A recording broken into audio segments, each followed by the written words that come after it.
শিক্ষিত নারীদের খোরপোশ দাবি নিয়ে বড় নির্দেশ দিল সুপ্রিম কোর্ট।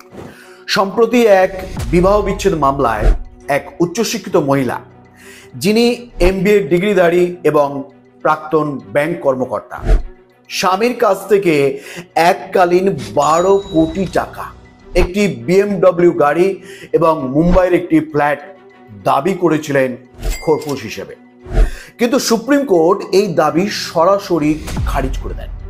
প্রধান বিচারপতি স্পষ্ট ভাষায় মন্তব্য করেন, আপনি এত শিক্ষিত, আপনার ভিক্ষা চাইতে হবে না, নিজের যোগ্যতায় উপার্জন করুন। আদালতের পর্যবেক্ষণ, যদি কোনো নারী উচ্চশিক্ষিত ও কর্মক্ষম হন, তবে তার অতিরিক্ত খোরপোশ দাবি করা ন্যায়সঙ্গত নয়। আর অল্প দিনের বিবাহের ভিত্তিতে কোটি কোটি টাকা দাবি করা একেবারেই অযৌক্তিক। অবশেষে আর্টিকেল 142 এর অধীনে সুপ্রিম কোর্ট এই রায় স্পষ্ট করে দিয়েছেন যে খোরপোশ নির্ধারণের ক্ষেত্রে এখন থেকে মহিলার শিক্ষাগত যোগ্যতা ও উপার্জন ক্ষমতা অবশ্যই বিবেচনায় আনা হবে। শিক্ষিত মহিলারা ডিভোর্সের পর কি খোরপোশ পাবেন না? সুপ্রিম কোর্টের এই মন্তব্যের পর এর অবস্থা কি? এর উত্তর একেবারেই না। এই রায় অনুসারে সার্বজনীনভাবে সকল শিক্ষিত মহিলারা খোরপোশ পাবেন না, কিন্তু পুরোপুরি নিষিদ্ধ হলো না।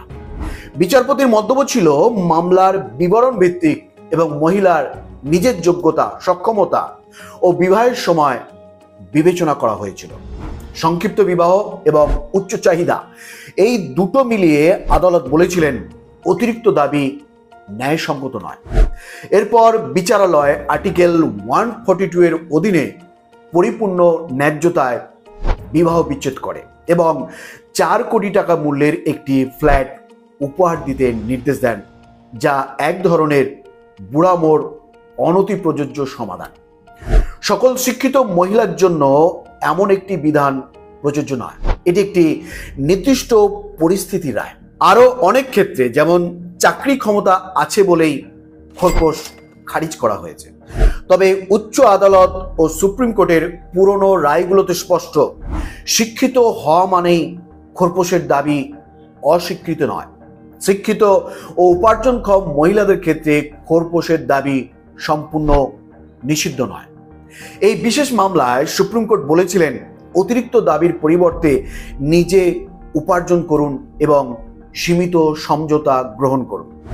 সম্প্রতি সুপ্রিম কোর্ট এক গুরুত্বপূর্ণ রায় দিয়েছে, যা খোরপোশ সংক্রান্ত মামলার ক্ষেত্রে নতুন দৃষ্টান্ত স্থাপন করেছে।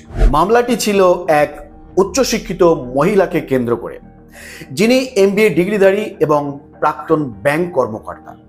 বিবাহ বিচ্ছেদের পর তিনি তার স্বামীর কাছ থেকে এককালীন 12 কোটি টাকা, একটি BMW গাড়ি এবং মুম্বাই শহরের একটি ফ্ল্যাট খোরপোশ হিসেবে দাবি করেন। তবে সুপ্রিম কোর্ট এই দাবিকে অযৌক্তিক বলে খারিজ করে দেন। এই রায়ের মাধ্যমে সুপ্রিম কোর্ট পরিষ্কার করে দিয়েছেন যে খোরপোশ নির্ধারণের সময় মহিলার শিক্ষাগত যোগ্যতা ও উপার্জন ক্ষমতা অবশ্যই বিবেচনা করা হবে। সব বন্ধুরা, এই ছিল আজকের পরিবেশন। আজকের ভিডিওটি যদি আপনাদের কাছে গুরুত্বপূর্ণ বলে মনে হয়, অবশ্যই একটি লাইক করবেন এবং এই তথ্যটি যাতে সবাই জানতে পারে আপনার পরিচিতদের মধ্যে শেয়ার করবেন। ভিডিওটি শেষ পর্যন্ত দেখার জন্য অসংখ্য ধন্যবাদ।